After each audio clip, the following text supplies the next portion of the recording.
জানিয়ে দেব এই মুহূর্তে হাতে পাওয়া সর্বশেষ গুরুত্বপূর্ণ আপডেট বাংলা সংবাদ। শুরুতেই থাকছে টেবিলে বসে সংস্কার নয়, নির্বাচিত সরকার করবে সংসদে।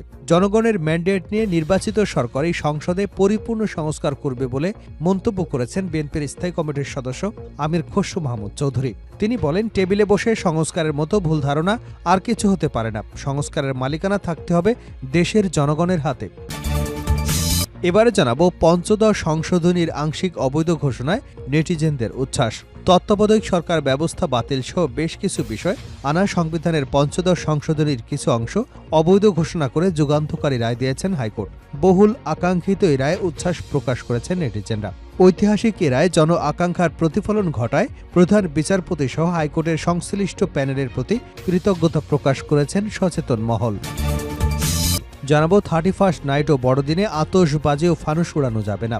আসন্ন বড়দিন এবং 31st নাইট উপলক্ষে যথাযথ নিরাপত্তা ব্যবস্থা নিশ্চিত করবে পুলিশ। এদিকে কাদের কিভাবে দেশ ছাড়লেন আইজিপিকে ব্যাখ্যা দিতে বললেন ট্রাইব্যুনাল। আওয়ামী লীগের সাধারণ সম্পাদক এবং ক্ষমতাচ্যুত সরকারের সড়ক পরিবহন ও সেতুমন্ত্রী ওবায়দুল কাদেরের গ্রেপ্তারি পরোয়ানা জারি থাকার পরও কিভাবে দেশ ছেড়েছেন তা জানতে চেয়েছেন আন্তর্জাতিক অপরাধ ট্রাইব্যুনাল। পুলিশের মহাপরিদর্শককে 15 দিনের মধ্যে এর ব্যাখ্যা দিতে বলা হয়েছে। এবারে থাকছে বাংলাদেশ থেকে রেকর্ড পরিমাণ কর্মী নিচ্ছে সৌদি আরব। বাংলাদেশে প্রতিদিন 4000 থেকে 6000 কর্মী নিচ্ছে সৌদি আরব। বাংলাদেশের পররাষ্ট্র মন্ত্রণালয় থেকে জানানো হয়েছে, গত এক মাসে 83,000 বাংলাদেশি কর্মী নিয়োগ দিয়েছে মধ্যপ্রাচ্যের দেশটি। এই সংখ্যাটি বিশ্বের যে কোনো দেশের অন্য দেশ থেকে মাসিক নিয়োগের সর্বোচ্চ রেকর্ড। বিশাল এবং উচ্চাভিলাষী সব মেগা প্রকল্প হাতে নিয়ে কাজ করছে সৌদি আরব। দেশটি তার ভিশন 2030কে সামনে রেখে এসব কর্মযজ্ঞ চালিয়ে যাচ্ছে। এ কারণে সেখানে ব্যাপকভাবে শ্রমচাহিদা বৃদ্ধি পেয়েছে। এবং সর্বশেষ জানাবো আন্তর্জাতিক সংবাদ। এবার ইসরায়েলের কার্যক্রমে ক্ষুব্ধ প্রতিক্রিয়া সৌদি আরবের। সিরিয়ার প্রেসিডেন্ট বাশার আল আসাদ সরকারের পতনের পর সংকটময় মুহূর্তে অধিকৃত গোলান মালভূমিতে বসতি স্থাপন দ্বিগুণ করবার পরিকল্পনার ঘোষণা দিয়েছে ইসরায়েল। এ সিদ্ধান্তে তীব্র ক্ষোভ প্রকাশ করেছেন সৌদি আরব সরকার। এতক্ষণ শিরোনাম শুনছিলেন, এবার বিস্তারিত। প্রিয় দর্শক, আপনি যদি এই চ্যানেলে নতুন হয়ে থাকেন, ভিডিওটি দেখতে দেখতে চ্যানেলটি সাবস্ক্রাইব করে আমাদের সঙ্গে থাকুন। আর এই ভিডিও সম্পর্কে আপনি আপনার মূল্যবান মতামতটি কমেন্ট বক্সে জানিয়ে দিন। আর হ্যাঁ প্রিয় দর্শক, জানিয়ে দিন ভিডিওটি কোথা থেকে দেখছেন। টেবিলে বসে সংস্কার নয়, নির্বাচিত সরকার করবে সংসদে আমির খসরু। জনগণের ম্যান্ডেট নিয়ে নির্বাচিত সরকারি সংসদে পরিপূর্ণ সংস্কার করবে বলে মন্তব্য করেছেন বিএনপির স্থায়ী কমিটির সদস্য আমির খসরু মাহমুদ চৌধুরী।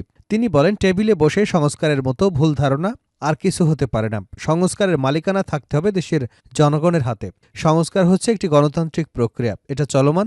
সুতরাং বাংলাদেশের সংস্কার হবে আগামী দিনে সংসদে। জনগণের ম্যান্ডেট নিয়ে সেই সংস্কারটি টিকে থাকবে।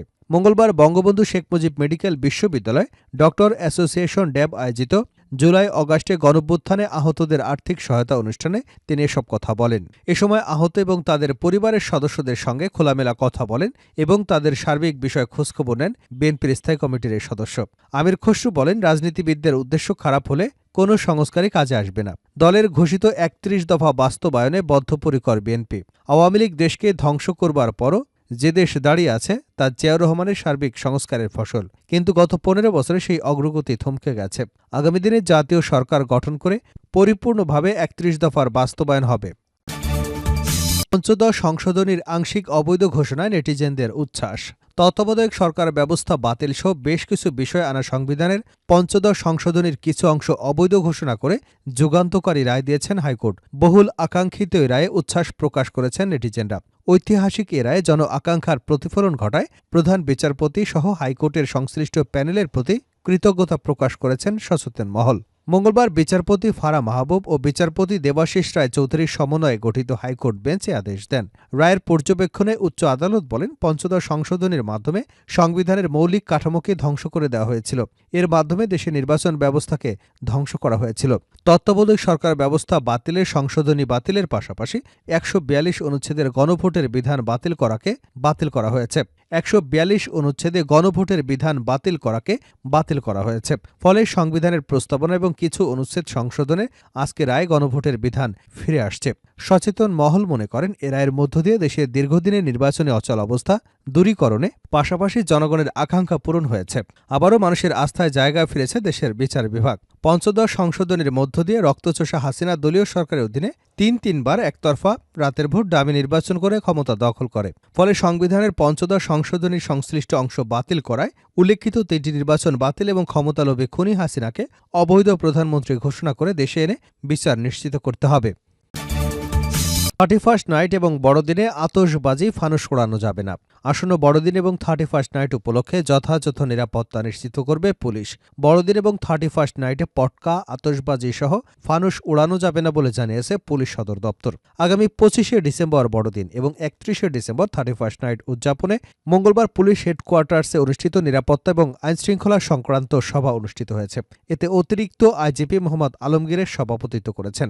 সভায় জানানো হয়েছে, বড়দিন এবং 31st নাইট উপলক্ষে সার্বিক আইনশৃঙ্খলা সংক্রান্ত নিরাপত্তা পরিস্থিতি পর্যালোচনা করে পুলিশ যথাযথ ব্যবস্থা গ্রহণ করবে। কৌশলগত স্থানে bomb disposal unit, crime scene van, quick response team এবং সোয়াট টিম ইত্যাদি মোতায়েন থাকবে। বড়দিন এবং 31st নাইট কেন্দ্র করে সামাজিক যোগাযোগ মাধ্যমে বিভ্রান্তিমূলক পোস্ট, বক্তব্য বা ছবি আপলোড থেকে সাম্প্রদায়িক সম্প্রীতি বিনষ্টের অপচেষ্টাকারীদের বিরুদ্ধে তাৎক্ষণিক ব্যবস্থা গ্রহণ করা হবে।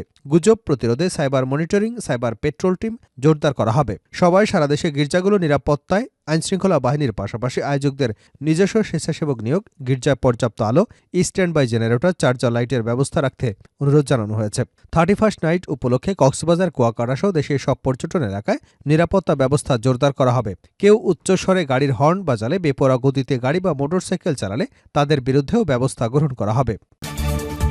তাদের কিভাবে দেশ ছাড়লেন আইজিপিকে ব্যাখ্যা দিতে বললেন ট্রাইব্যুনাল। আওয়ামী লীগের সাধারণ সম্পাদক এবং ক্ষমতাচ্যুত সরকারের সড়ক পরিবহন ও সেতুমন্ত্রী ওবায়দুল কাদেরের গ্রেপ্তারি পরোয়ানা জারি থাকার পরও কিভাবে দেশ ছেড়েছেন তা জানতে চেয়েছে আন্তর্জাতিক অপরাধ ট্রাইব্যুনাল।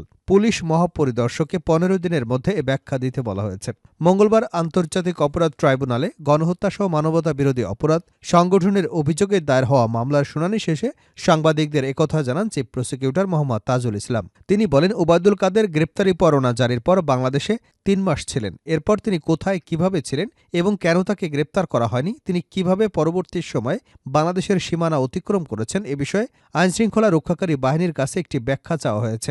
আগামী 15 দিনের মধ্যে এই ব্যাখ্যা যেন দেওয়া হয় সে ব্যাপারে আদালত নির্দেশনা দিয়েছেন।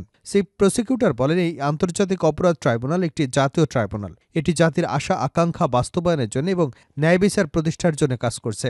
এই ট্রাইব্যুনালের আদেশ নির্দেশ যদি কোনো সংস্থা বা বাহিনী না মানেন, তাহলে ধরে নেওয়া হবে তারা রাষ্ট্রের কাজে সহযোগিতা করছেন না এবং আইন অনুযায়ী কাজ করছেন না। তাজুল ইসলাম বলেন, প্রথম অবস্থায় তাদের শুধু এটুকু বলবো, ট্রাইব্যুনালের নির্দেশ মানতে হবে। এটা আপনাদের আইনগত দায়িত্ব এবং রাষ্ট্রের প্রতি আপনাদের অনুগত্যের প্রশ্ন। যদি কেউ আদালতের নির্দেশ পাওয়ার পরও কোনো আসামিকে পালাতে সহযোগিতা করে, তাহলে ধরে নিতে হবে তারা আইন অনুযায়ী কাজ করছে না, তাদের বিরুদ্ধে আইন অনুযায়ী অগ্রসর হবার সুযোগ রয়েছে। তবে আমরা এখনই সেদিকে যাব না। সবার প্রতি আহ্বান জানাবো, ব্যক্তি বা প্রতিষ্ঠানের প্রতি অনুগত্য নয়, বরং আপনারা আইন এবং বাংলাদেশের সংবিধানের প্রতি আপনাদের আনুগত্য দেখাবেন। শেষ করছে আন্তর্জাতিক সংবাদ দিয়ে।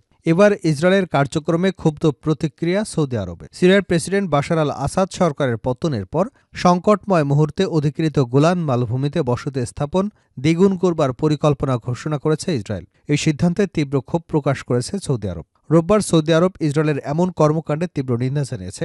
আন্তর্জাতিক সম্প্রদায়ের প্রতি আহ্বান জানিয়ে ইসরায়েলের এই অগ্রহণযোগ্য কার্যকলাপের বিরুদ্ধে পদক্ষেপ নিতে আহ্বান জানিয়েছে।